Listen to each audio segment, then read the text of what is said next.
Out in the boys varsity 400, that's Scott from Monrovia, our early leader.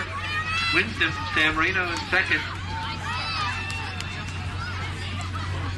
Looks like there's going to be a battle for third in this race if everything holds. Watch Flores from South Pasadena has a good kick. And it looks like San Marino, Timothy Lowe and Dominic Stone catching up to Winston here.